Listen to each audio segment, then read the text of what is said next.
Kepada Pastor Thomas Suratno, waktu dan tempat kami persilahkan.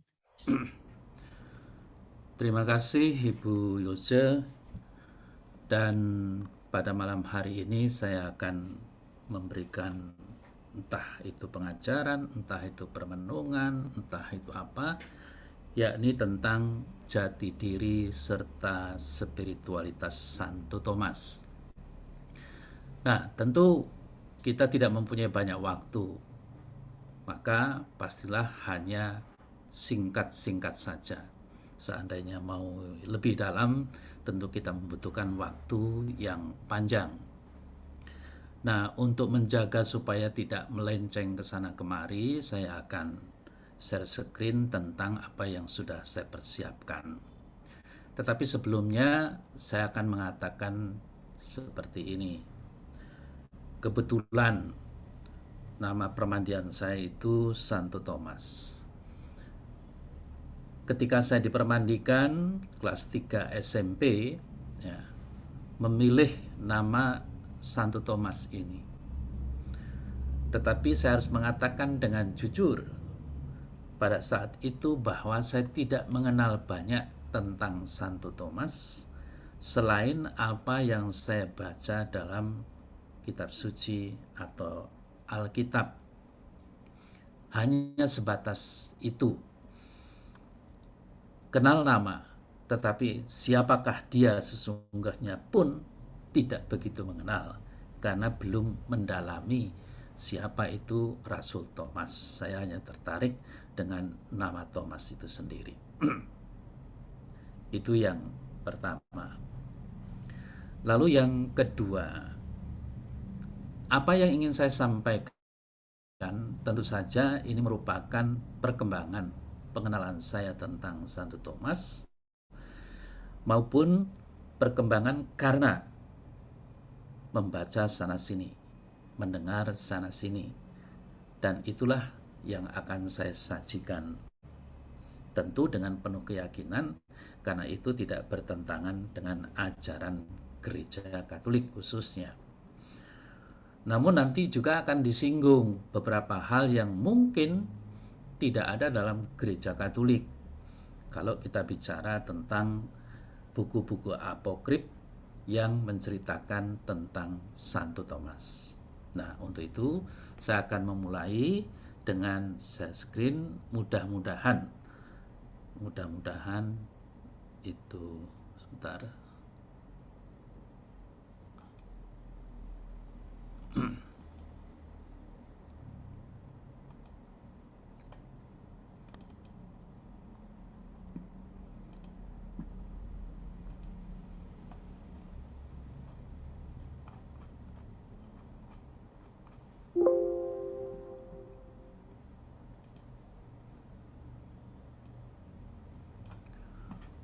Sudah terlihat ya? Bagus. Bagus ya? Suara juga bagus? Sempurna. Oke, nah, saya tulis di sini temanya meragu untuk percaya. Ya, kita tahu awalan itu bersifat apa. Jadi tidak hanya sekedar ragu untuk percaya, tapi meragu. Ini positif. Ya. Meragukan sesuatu bukan untuk berhenti pada keraguan, tetapi sungguh untuk menjadi percaya. Itulah temanya, meragu untuk percaya, tentang jati diri dan spiritualitas Santo Thomas. Oke. Nah, kita kenal dulu siapa itu Santo Thomas. Ya. Thomas, namanya lengkapnya itu Didymus Yudas Thomas. Pasti di dalam Alkitab tidak ada itu. Yang ada hanya Didymus. Dan Didymus itu dikatakan nickname, sebutan. Ya.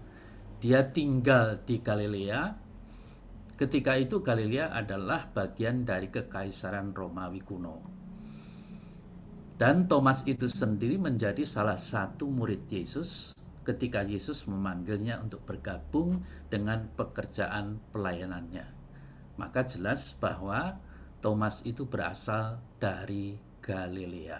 Ya, dia orang Galilea. Dan nanti dalam pembicaraan pada ujung-ujungnya juga akan kembali ke Galilea itu. Ya. Ini selintas dari Thomas. Ya. Nah, Thomas itu rasul yang bagaimana? Yang pertama pikirannya yang ingin tahu membuatnya secara alami meragukan pekerjaan Tuhan Yesus di dunia. Tetapi juga menuntutnya, nah ini segi positifnya, menuju untuk mengejar jawaban atas pertanyaannya yang akhirnya membawa kepada iman yang luar biasa dengan apa yang diungkapkan oleh dia, ya Tuhan dan Allahku. Ya.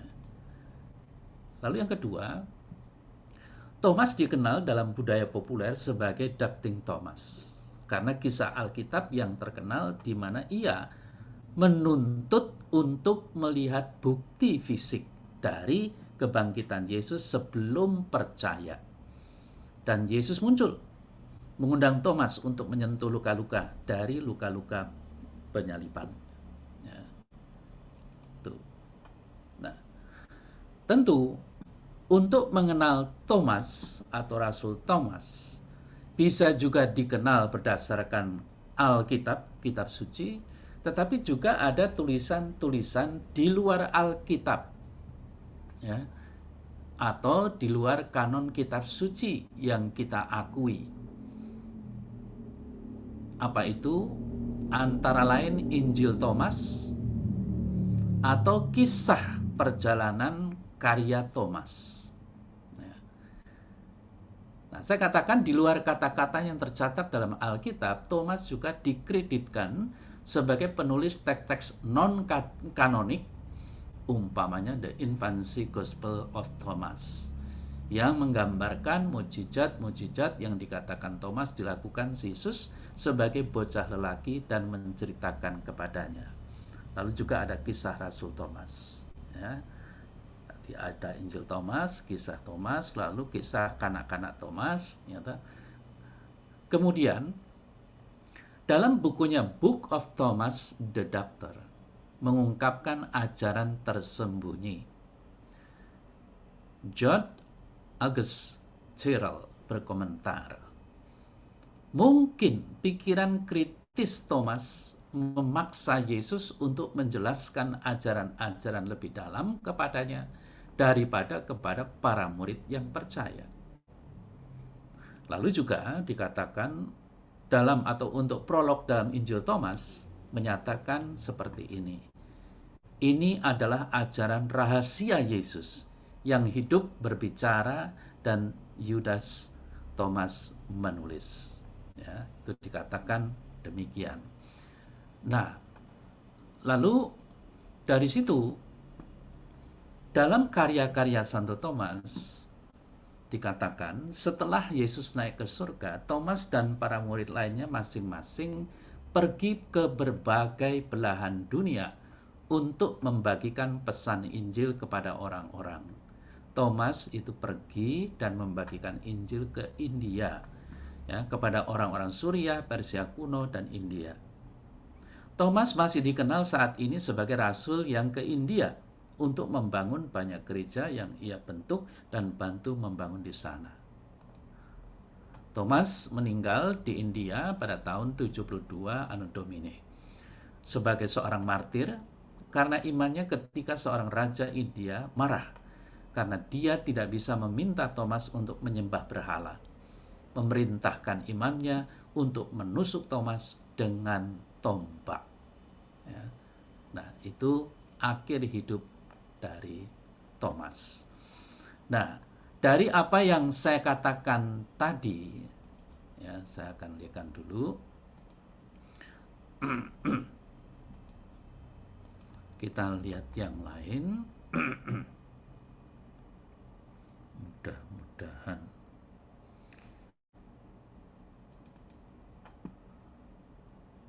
Kalau ingin melihat umpamanya seperti yang dikatakan tadi, apakah ini terlihat?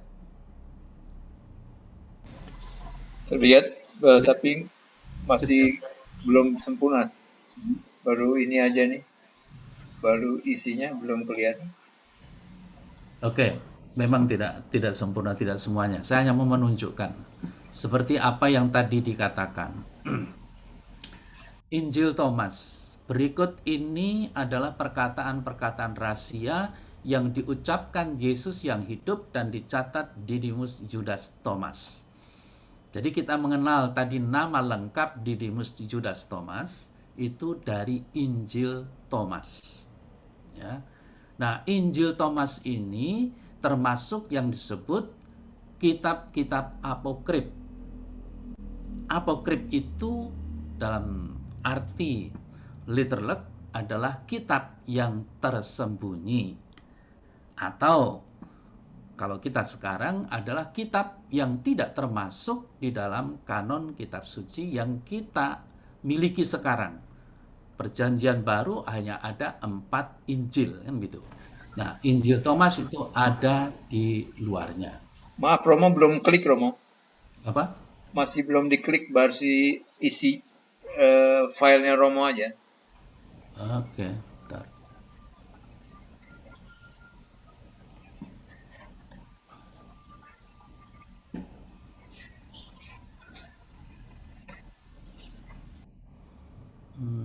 Bentar ya.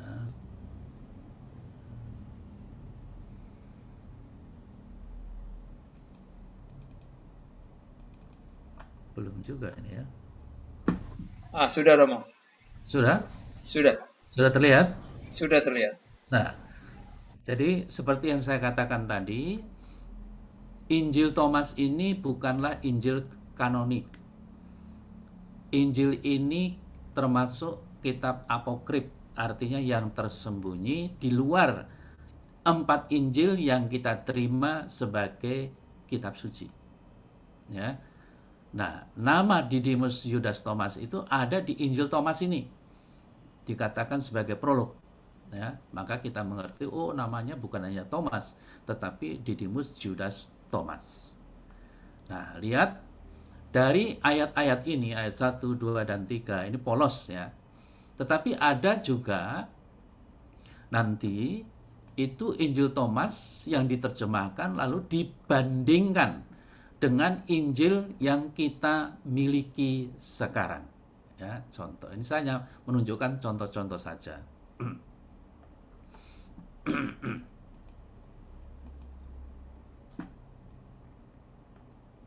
Bentar.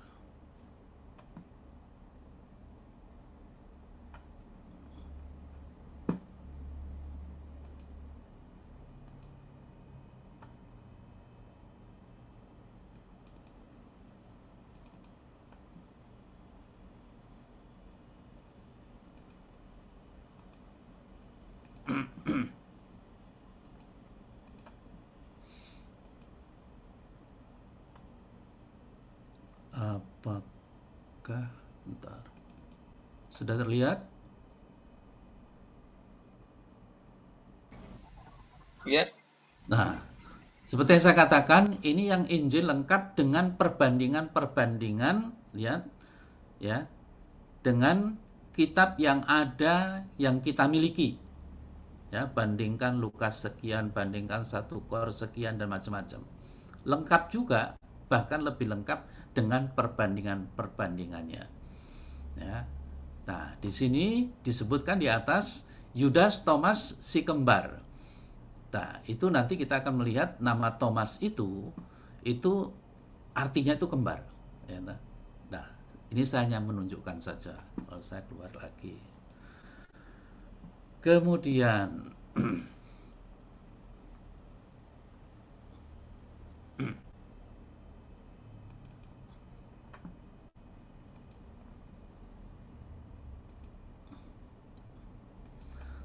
lalu seperti yang saya katakan tadi, ada kitab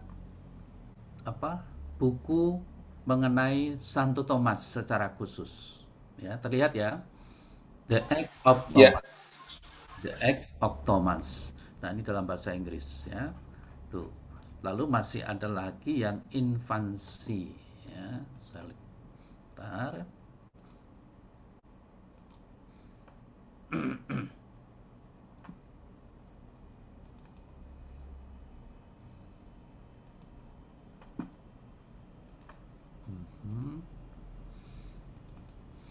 Nah, ini the great childhood deeds of our Lord and Savior Jesus Christ. Ini masa kanak-kanak Yesus, khusus, ya, khusus. Ini tentang kanak-kanak yang saya sebut tadi sebagai infansi dan sebagainya. Oke, ini saya hanya menunjukkan saja, tetapi saya bukan mau mengajar tentang Injil Thomas, hanya menunjukkan saja. Nah, saya akan melanjutkan. Tadi setelah saya katakan untuk melihat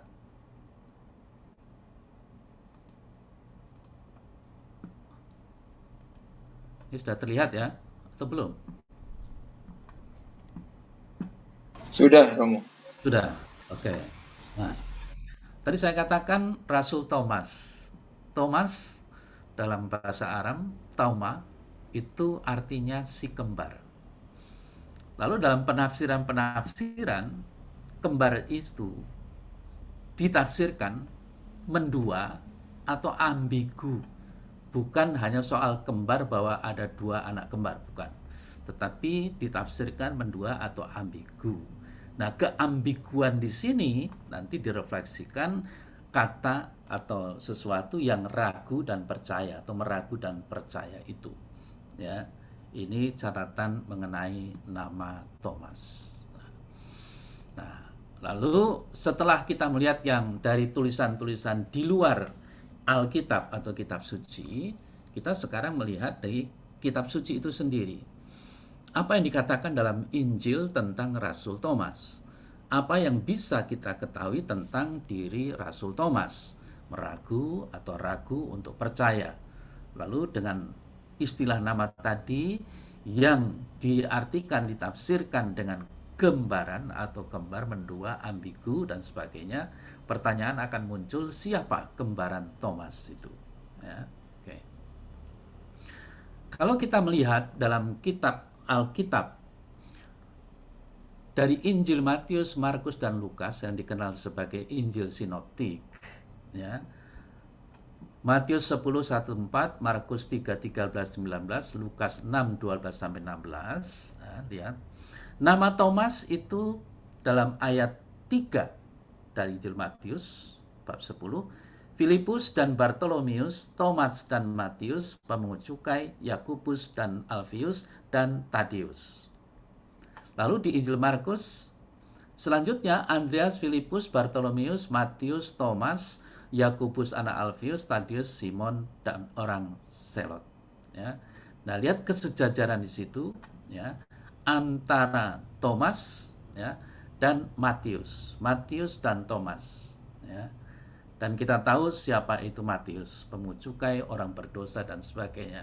Sedangkan dalam Injil Lukas, Matius dan Thomas masih disejajarkan. Ya. Jadi yang ingin saya katakan adalah dalam Injil Sinoptik mereka sepakat akan kesejajaran antara Matius dan Thomas itu. Ya. Kesejajaran dalam hal apa? Ketokohan mereka kah atau yang mana? Nah, kita akan melihat selanjutnya. Dalam kisah para rasul, ya, dikatakan kisah 1 ayat 13, setelah mereka tiba di kota, naiklah mereka ke ruang atas tempat mereka menumpang. Mereka itu ialah Petrus dan Yohanes, Yakobus dan Andreas, Filipus dan Thomas, Bartolomeus dan Matius, Yakobus bin Alfius, dan Simon orang Selot, dan Yudas bin Yakobus. Di sini berbeda. Filipus disejajarkan dengan Thomas, sedangkan tadi adalah Matius. Ya. Nah, tentu Injil-Injil itu mempunyai sumber-sumber, ada yang sama, ada yang berbeda. Maka dari itu, kesaksian dari Injil Sinoptik, Matius, Markus, dan Lukas, kurang lebih kemungkinan besar sumbernya sama. Sedangkan dari kisah para rasul, yang ditulis oleh Lukas mempunyai sumber yang berbeda. Maka disejajarkan di sini Filipus dan Thomas. Nah, sebagaimana kita ketahui, salah satu figur utama dalam Injil Yohanes tidak lain adalah Thomas. Ya. Nama Thomas itu muncul 7 kali dalam 4 peristiwa yang berbeda. Pertama, kebangkitan Lazarus. Di sana nama Thomas muncul. Ya, Yohanes 11 ayat 16. Kemudian jawaban Yesus yang mengatakan akulah jalan, kebenaran, dan hidup. Ada menanggapi Thomas di Yohanes 14 ayat 5. Sedangkan di Yohanes 20 ayat 24, 26, 27, 28 nanti kita yang akan lihat bersama. Lalu ditutup dengan di Galilea, di mana Yesus menampakkan diri dengan para rasul, di mana Thomas itu ada di antara mereka. Yohanes 21 ayat 2. Ya. Jadi kalau melihat ini bisa dikatakan memang Thomas itu menjadi salah satu figur utama dalam Injil Yohanes. Nah, penampilan yang pertama. Karakter yang ambigu, yang ragu, yang percaya. Thomas Pope ini seorang pengarang buku ya tentang tokoh-tokoh dalam kitab suci. Ya.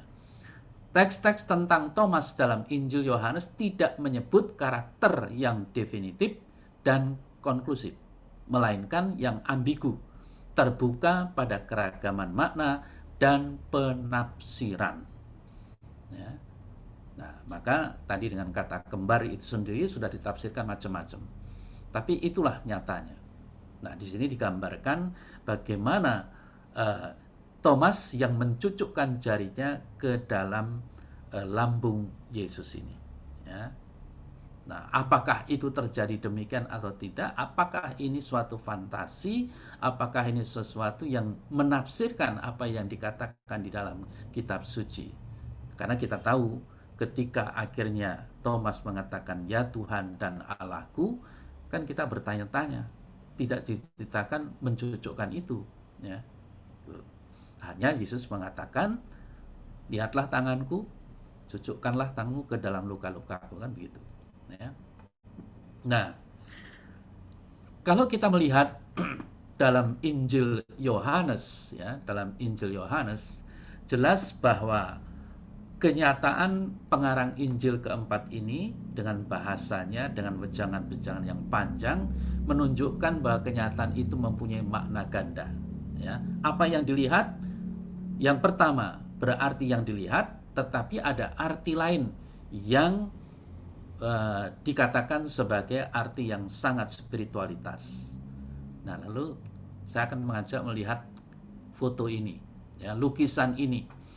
Ini kan lukisan surrealis memandang dari atas zaman dulu. Ya. Nah, atas di sini kita bisa melihat apa yang dikatakan oleh penginjil Yohanes. Kita lihat dari sudut yang ilahi dari atas itu. Dan itulah yang disebut Kristologi Yohanes. Memandang Yesus dari atas. Maka jangan hanya sekedar membaca apa yang ditulis oleh Yohanes, tetapi apa yang dimaksudkan secara rohani, secara yang bersifat spiritualitas. Atau di sini saya katakan, di satu pihak ditunjuk lapisan konkret yang nampak dapat ditangkap dengan indera dan penalaran, di lain pihak pada lapisan yang lebih dalam tersembunyi di balik hal-hal yang nampak itu. Lapisan yang lebih dalam inilah yang disebut spiritual. Ini kalau kita melihat kristologi pemahaman Yesus dari Injil Yohanes. Ya. Nah, kembali ke soal Thomas. Di sini kita melihat penampilan pertama dalam konteks kisah kebangkitan Lazarus. Ya. Apa yang dikatakan di sana? Yang pertama, kita tahu konteksnya Lazarus yang dikatakan meninggal itu. Ya. Lazarus saudara kita telah tertidur, tetapi aku pergi ke sana untuk membangunkan dia dari tidurnya. Maka murid-murid itu kata murid-murid itu kepadanya, "Tuhan, jikalau ia tertidur, ia akan sembuh." Tetapi maksud Yesus ialah tertidur dalam arti mati. Sedangkan sangka mereka, Yesus berkata tentang tertidur dalam arti biasa. Nah, lihatlah di sini ya, kata tidur dan mati. Tidur tidak diartikan hanya tidur seperti yang kita lihat, tetapi dalam arti kematian. Ya. Nah, lalu apa yang terjadi? Karena itu Yesus berkata terus terang, Lazarus sudah mati. Tetapi syukurlah aku tidak hadir pada waktu itu. Sebab demikian lebih baik bagimu supaya kamu dapat belajar percaya. Marilah kita pergi sekarang kepadanya.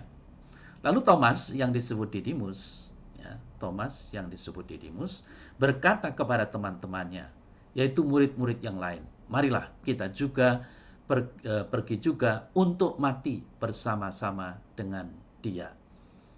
Dari kata-kata Thomas ini, ya, kalau tadi kita mengatakan ragu, di sini justru menunjukkan ketegasan Thomas. Marilah kita pergi juga untuk mati bersama-sama dengan dia. Ya, keyakinan, ya, ketegasan. Ini luar biasa, ya. Itulah Thomas. Nah, lalu kita melihat ketegasan Thomas, ya, bagaimana menunjukkan kepercayaannya, ya, dalam peristiwa Yesus yang membangkitkan Lazarus. Dan tentu kalau ini yang terjadi, ketegasan Thomas itu mau menunjukkan inilah tanda definitif, ya, dari keyakinan Thomas itu, bukan lagi peragu.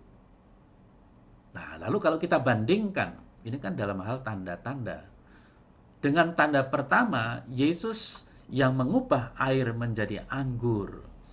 Ya, nah, apa yang dikatakan Maria pada waktu itu, ya, dengarkanlah dia dan perbuatlah apa yang dikatakannya. Orang-orang itu kan pastilah apa benar ada keraguan ini, keraguan itu, tapi toh akhirnya menjalani juga. Nah, ada prosesnya di situ.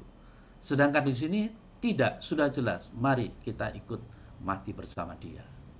Jadi ketegasan dari Thomas. Maka Thomas yang disebut Didimus itu memang orang yang tegas, ya. Dan ketegasan itu juga menunjukkan apa artinya keraguan Thomas. Apakah keraguan yang berhenti pada keraguan, atau sebenarnya orang yang meragukan tetapi bersikap positif menuju pada kepercayaan. Ya. Ini yang menjadi catatan penting kita. Ya. Maka dengan mengatakan marilah kita pergi juga mati bersama-sama dengan dia, ini luar biasa dari Thomas. Nah, lalu kalau kita bandingkan dengan Petrus, Thomas, kita tahu pada umumnya dikatakan bahwa Petrus itu sebagai juru bicara para murid. Ya, juru bicara para murid. Tetapi Petrus berbeda dengan Thomas. Ya, berbeda dengan Thomas. Mengapa? Karena dengan pertanyaan Thomas, ya, Tuhan, kepada siapakah kami akan pergi? Perkataanmu itu adalah perkataan yang hidup dan kekal. Itu yang dikatakan oleh Petrus. Ya, kita tahu Petrus, apa yang terjadi dalam kisahnya. Dia menyangkal Yesus 3 kali. Ya, menyangkal Yesus 3 kali. Sedangkan Thomas berbeda. Ya. Barang siapa melayani aku, ia harus mengikut aku, dan di mana aku berada, situpun pelayanku berada. Barang siapa melayani aku, ia akan mati dihormati. Kata Petrus kepadanya, Tuhan, mengapa aku tidak dapat mengikuti engkau sekarang? Aku akan memberikan nyawaku bagimu. Jawab Yesus, nyawamu akan kau berikan bagiku. Sesungguhnya aku berkata kepadamu, sebelum ayan berkokok, engkau telah menyangkal aku 3 kali. Nah, lalu kalau kita bandingkan dengan marilah kita pergi juga untuk mati bersama-sama dengan dia dari Thomas, ya, lihatlah iman yang hebat itu yang mana? Petrus atau Thomas? Ya. Di sini berakhir dengan penyangkalan atau ya menyangkal Yesus 3 kali, sedangkan di sini sungguh-sungguh malah mengajak mati bersama Yesus. Sekali lagi, ini soal ketegasan. Maka kesadaran dan kesediaan Thomas akan harganya satu panggilan kemartiran ini perlu diacungi jempol, ya. Tuh. Nah, itu yang penampilan yang pertama. Lalu yang kedua, di mana Thomas bertanya, yang tadi sudah saya katakan, lalu dijawab oleh Yesus, "Akulah jalan, kebenaran, dan hidup. Tidak ada seorang pun yang datang kepada Bapa kalau tidak melalui aku." Ini menunjukkan kepada kita semua bagaimana Yesus menanggapi dari pertanyaan Thomas soal jalan. Ya. Kami tidak tahu kemana engkau pergi.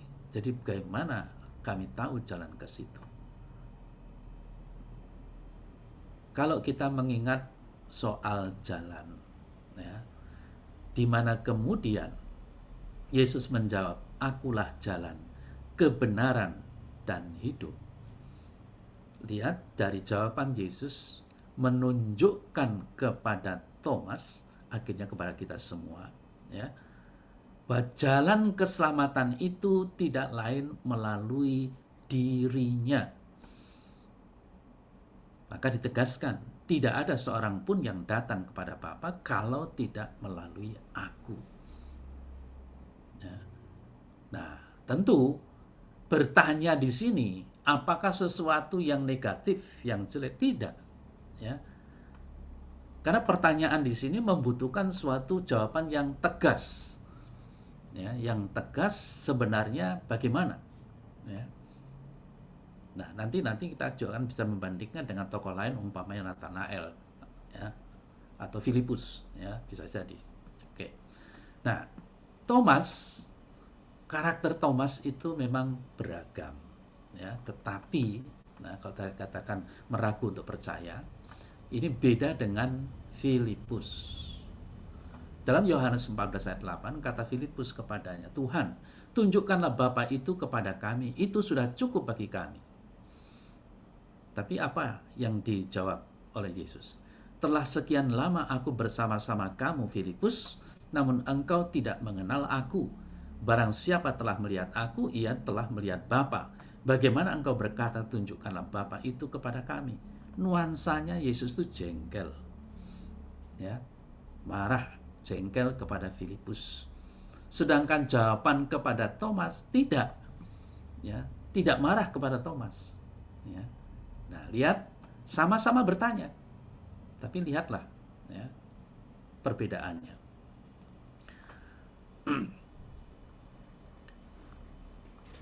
Thomas memang dengan pertanyaan lebih tampak sebagai orang yang terbuka pada suatu transformasi, perubahan yang masih belum dipahami. Jadi di sini mungkin kalau kita berhadapan dengan orang-orang yang belum percaya kepada Yesus, seperti yang kita percayai, memang kita harus melihat suatu kenyataan. Orang ini, ya, kan ada orang yang bertanya itu ngetes, ada orang yang ingin sungguh-sungguh tahu, ada orang dengan bertanya itu mungkin juga karena ragu dan sebagainya. Nah, apa yang dialami oleh Thomas di sini, ya, kata kuncinya adalah orang yang terbuka pada transformasi perubahan. Maka sikapnya, lihatlah, Yesus mengatakan dengan tulus, "Akulah jalan, kebenaran, dan hidup." Lalu dijelaskan, ya, itu. Lalu penampilan yang ketiga, penampilan yang ketiga dalam konteks kisah kebangkitan. Nah, seperti yang tadi saya katakan dalam ayat 19 sampai 23, 24, 25 dan sebagainya tentang kisah kebangkitan, di mana dikatakan Tuhan menampakkan diri kepada para murid tanpa kehadiran Thomas. Karunia, damai sejahtera, dan Roh Kudus di situ ditunjukkan. Nah, tapi kemudian Thomas menolak kesaksian para murid. Ya. Lantas pada hari yang ke-8 Tuhan menampakkan diri kepada Thomas dengan kehadiran para murid lain, karunia damai sejahtera, dan dan seruan berbahagialah. Nah, kalau kita lihat di sini, pertama-tama ini kan soal kehadiran Yesus. Kehadiran Yesus ya yang membawa damai sejahtera, dan juga soal Roh Kudus yang membuat manusia baru dan sebagainya. Tidak hadir, menolak. Setelah hadir, menerima. Dan sungguh-sungguh berbahagia. Karena apa? Imannya. Ya. Dan itu juga yang kemudian ditegaskan oleh Yesus, berbahagialah orang yang tidak melihat tetapi percaya. Ya. Nah. Selengkapnya adalah kalau kita membaca di sini, ketika hari sudah malam pada hari pertama minggu itu, berkumpullah murid-murid Yesus di suatu tempat dengan pintu-pintu yang terkunci karena mereka takut kepada orang-orang Yahudi. Pada waktu itu datanglah Yesus dan berdiri di tengah-tengah mereka dan berkata, damai sejahtera bagi kamu. Dan sesudah berkata demikian, ia menunjukkan tangannya dan lambungnya kepada mereka. Murid-murid itu bersukacita dan ketika melihat Tuhan. Ya, lihat, ketika melihat Tuhan, mereka bersukacita. Maka kata Yesus sekali lagi, damai sejahtera bagi kamu. Sama seperti Bapa mengutus aku, demikian juga sekarang aku mengutus kamu. Dan sesudah berkata demikian, ia mengembusi mereka dan berkata-kata, terimalah Roh Kudus. Ini dengan kata lain mau menunjukkan, menurut Injil Yohanes yang namanya Pentakosta sudah terjadi ketika hari Minggu pertama. Jikalau kamu mengampuni dosa orang, dosanya diampuni, dan jikalau kamu menyatakan dosa orang tetap ada, dosanya tetap ada. Nah, dengan penghembusan Roh Kudus ini juga mengingatkan kita ketika Allah menciptakan manusia, kemudian menghembusi manusia itu kemudian hidup. Berarti apa? Berarti juga dengan kedatangan Roh Kudus, gereja itu hidup. Ya, gereja itu hidup untuk selanjutnya. Tetapi Thomas, seorang dari 12 murid itu yang disebut Didimus, tidak ada bersama-sama mereka ketika Yesus datang ke situ. Maka kata murid-murid yang lain itu padanya, kami telah melihat Tuhan. Tetapi Thomas berkata kepada mereka, sebelum aku melihat bekas paku pada tangannya, dan sebelum aku mencucukkan jariku ke dalam bekas paku itu, dan mencucukkan tanganku ke dalam lambungnya, sekali-kali aku tidak percaya. Dari apa yang dikatakan oleh Thomas, ya, ini bisa saja menjadi suatu pertanyaan atau keraguan, meragukan. Karena apa? Hanya kata yang lain ini, ya, kata para murid, dia tidak melihat. Nah, maka dia juga ingin melihat Tuhan. Baru kemudian dia mau percaya. Nah, itulah yang terjadi pada hari ke-8, ya, di mana murid-murid berkumpul kembali, lalu Yesus hadir. Sementara pintu-pintu terkunci, Yesus datang dan ia berdiri di tengah-tengah mereka dan berkata, damai sejahtera bagi kamu. Dikatakan pintu-pintu terkunci. Bagi Yesus, lihatlah tadi yang sudah saya katakan, dia mengatakan, akulah jalan, kebenaran, dan hidup. Jadi apa? Kalau dihubungkan di sini, dia tidak butuh soal pintu-pintu terkunci itu. Dia bisa datang karena dialah jalan. Kemudian ia berkata kepada Thomas, taruhlah jarimu di sini dan lihatlah tanganku, ulurkanlah tanganmu dan cucukkan ke dalam lambungku, dan jangan engkau tidak percaya lagi, melainkan percayalah. Thomas menjawab, ya Tuhanku dan Allahku. Kata Yesus kepadanya, karena engkau telah melihat aku, maka engkau percaya. Berbahagialah mereka yang tidak melihat namun percaya. Nah, teks ini menjadi sangat populer. Nah, sangat populernya apa? Karena menunjukkan di satu pihak benar-benar Yesus itu bertanya dengan segala keraguan di sini, ya. Tetapi kita tahu tujuannya untuk apa? percaya. Ya. Dan ini yang akhirnya menjadi tema kita pada malam hari ini, meragu untuk percaya sebenarnya. Ya. Oke. Nah, tentu dari apa yang kita saksikan di situ, Thomas yang meragu untuk percaya, ya, dia bicara, dan ini apa yang ditulis di dalam Injil Yohanes, apa adanya, realismenya, dan juga ditunjukkan bagaimana keberaniannya untuk mati bersama dia.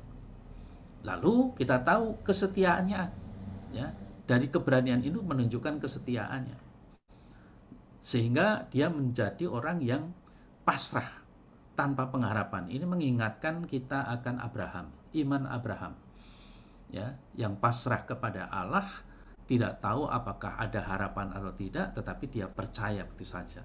Dan kita tahu Abraham itu sungguh-sungguh hidup sesuai dengan apa yang dijanjikan oleh Allah akhirnya.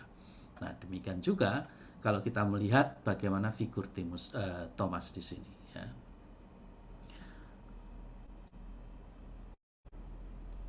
Lalu di sini Thomas yang disebut Didimus, si kembaran siapa? Ini menjadi pertanyaan. Ada orang yang mengatakan kembaran Yudas, ya,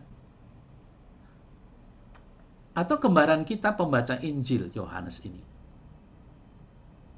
Bahkan ada juga yang mengatakan bahwa Thomas itu kembarannya Yesus. Tapi sekali lagi itu ada dalam cerita-cerita, ya. Alasan ketidakhadiran Thomas dalam peristiwa tadi, keraguan semua murid yang tidak melihat sendiri Tuhan yang bangkit, kesalahan Thomas karena apa? Dia tidak hadir, tidak ada, tidak percaya akan kesaksian sama saudara-saudaranya atau konfrater, ya. Nah, seharusnya itu harapan kita, bahwa yo percaya gitu ya. Tapi ya nyatanya dia tidak percaya. Ini ketegasan dia, ya. Nah, apa yang dialami oleh Thomas ini berbeda dengan apa yang dialami oleh Maria Magdalena. Maria Magdalena juga bertemu dengan Yesus yang sudah bangkit. Lalu apa yang dikatakan? Ya, yang dikatakan di sana sangat jelas. Jangan engkau menyentuh jubahku, ya, semacam itu, karena aku belum kembali kepada Bapa. Ya. Tetapi beda dengan apa yang dialami oleh Thomas. Nah, prasangka Thomas yang sangat penting, mau menunjukkan kepastian identitas Kristus yang bangkit, percaya pada efek penyelamatan dari wafat dan kebangkitan Kristus, maka ingin menunjukkan itu, ya, dengan mencucukkan ke dalam lambung Yesus itu, ya, ke dalam lambung Yesus. Nah, lantas di sini kalau kita membandingkan dengan Lukas 24 ayat 36 sampai 49, ya, lihat dikatakan bahwa dan sementara mereka bercakap-cakap tentang hal itu, Yesus tiba-tiba berdiri di tengah-tengah mereka dan berkata kepada mereka, damai sejahtera bagi kamu. Mereka terkejut dan takut dan menyangka bahwa mereka melihat hantu. Akan tetapi ia berkata kepada mereka, mengapa kamu terkejut? Dan apa sebabnya timbul keraguan-raguan di dalam hati kamu? Lihatlah tanganku dan kakiku. Aku sendirilah ini. Rabalah dan lihatlah. Karena hantu tidak ada daging dan tulangnya, seperti yang kamu lihat ada padaku. Sambil berkata demikian, memperlihatkan tangan dan kakinya kepada mereka. Dan ketika mereka belum percaya, karena girangnya dan masih heran, berkatalah ia kepada mereka, adakah padamu makanan di sini? Lalu mereka memberikan kepadanya sepotong ikan goreng.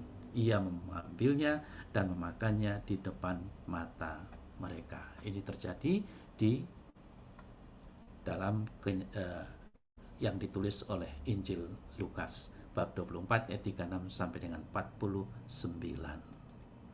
Nah, lalu dari sini kita bisa melihat pengakuan Thomas itu. Pengakuan Thomas akan Yesus. Iman yang butuh tanda-tanda, ya. Jadi kalau kita melihat kenyataan dalam kehidupan sekarang, itu kan banyak sekali orang sulit untuk percaya kalau belum melihat tanda, ya, belum melihat tanda. Dan memang, ya, tanda-tanda itu diperlukan. Walaupun kalau membandingkan dengan apa yang dikatakan oleh Yesus, bahwa berbahagialah orang yang tidak melihat tetapi percaya. Tapi justru di sini kita melihat bagaimana prosesnya. Iman yang butuh tanda-tanda, dan setelah ada tanda itu meyakinkan dirinya, lalu Thomas mengatakan, ya Tuhanku dan Allahku. Nah, dari tanda menuju ke iman, lalu Yesus bersabda dengan sabda berbahagialah itu. Ya. Jadi sekali lagi, tanda itu juga penting bagaimana orang itu harus beriman. Tapi bagaimana nanti harus melihat tanda, di situ yang seringkali menjadi susah. Ya. Apakah saya dulu menjadi Katolik mengikuti Yesus melihat tanda dulu? Belum tentu.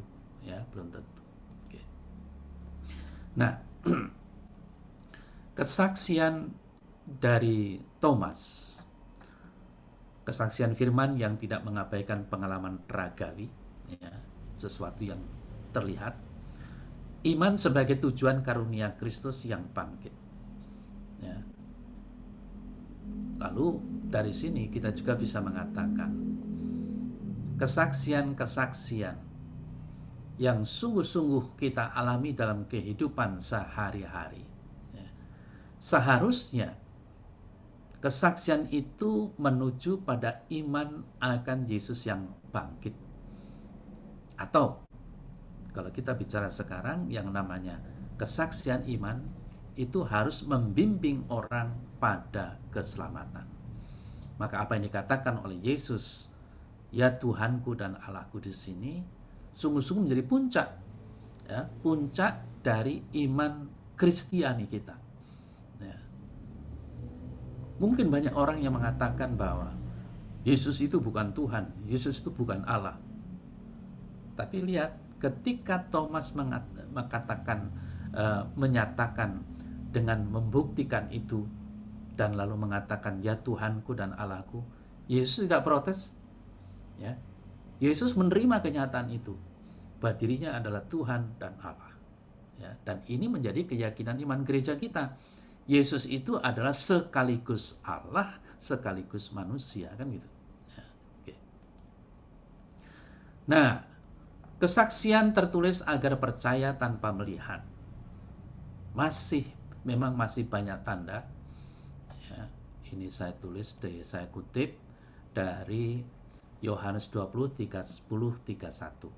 Memang masih banyak tanda-tanda lain yang dibuat Yesus di depan mata murid-muridnya yang tidak tercatat dalam kitab ini.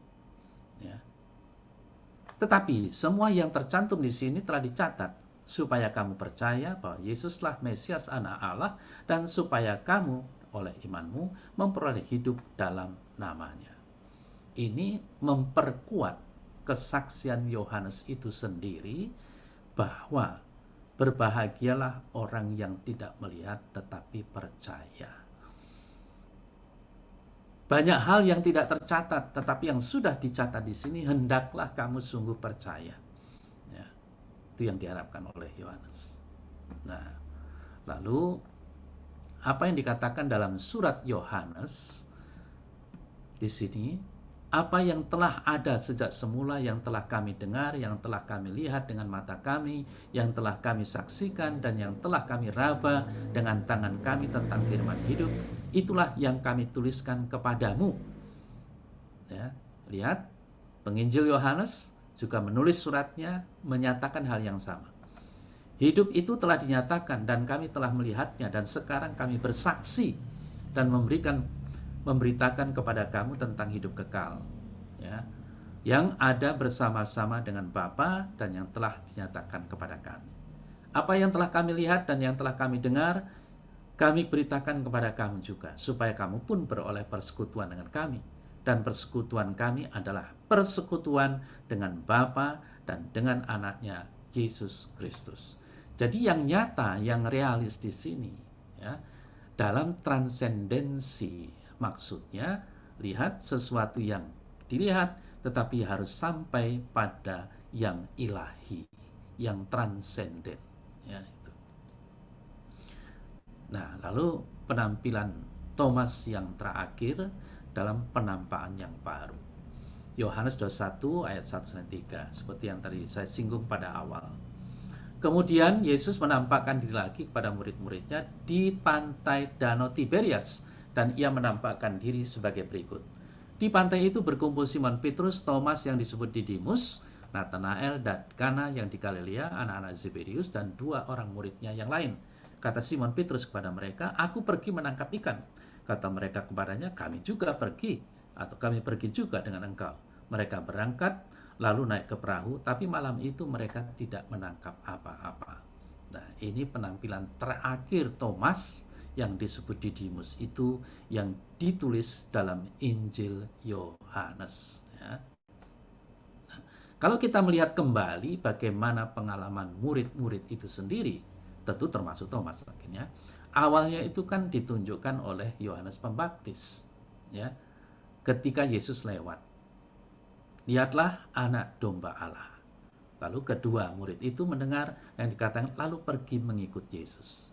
Nah, secara lengkap di sini ya saya katakan, tapi saya akan membaca tentang khususnya Filipus. Filipus bertemu dengan Nathanael dan berkata kepadanya, "Kami telah menemukan dia yang disebut oleh Musa dalam kitab Taurat dan oleh para nabi, yaitu Yesus anak Yusuf dari Nazaret." Kata Nathanael kepadanya, "Mungkinkah sesuatu yang baik datang dari Nazaret?" Kata Filipus kepadanya, "Mari dan lihatlah." Yesus melihat Nathanael datang kepadanya lalu berkata tentang dia, "Lihat, inilah seorang Israel sejati, tidak ada kepalsuan di dalamnya."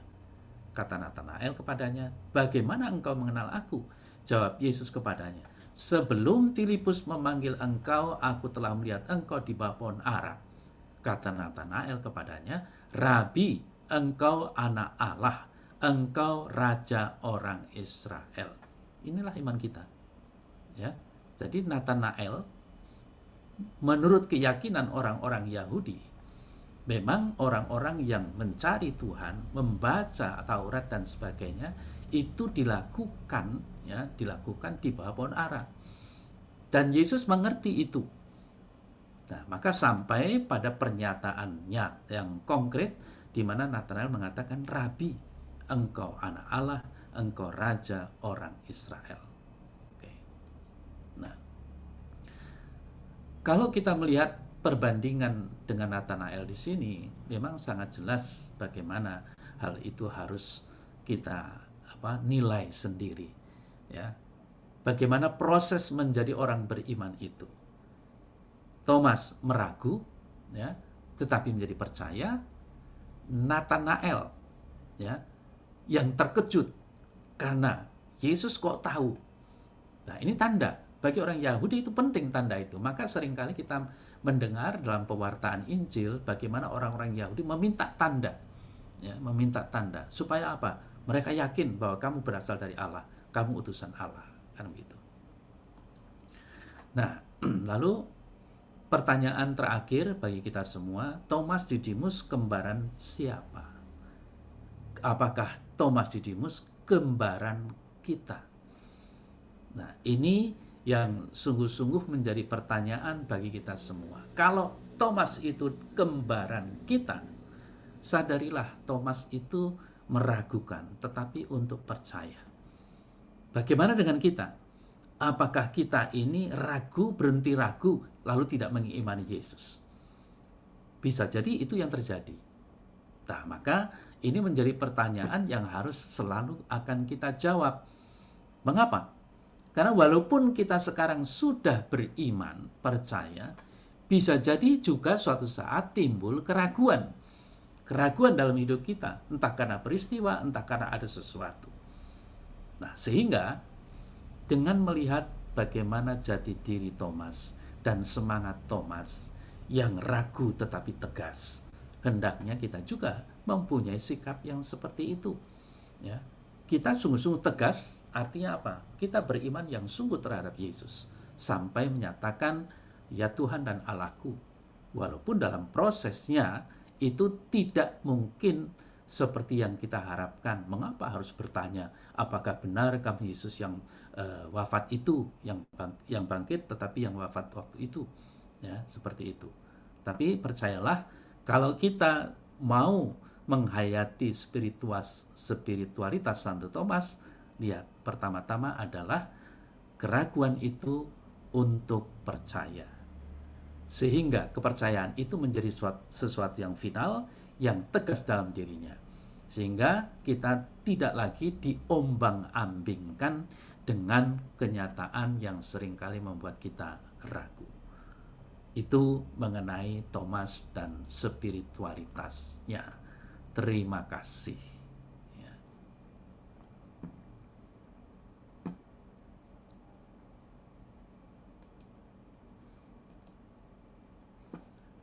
Baik Bapak Ibu, saudara-saudara yang terkasih, itulah yang dapat saya paparkan lewat apa yang saya sudah persiapkan lewat PowerPoint tadi. Sekarang sudah lewat 9:15, kami persilahkan kepada panitia atau kelompok praying family ini. Monggo.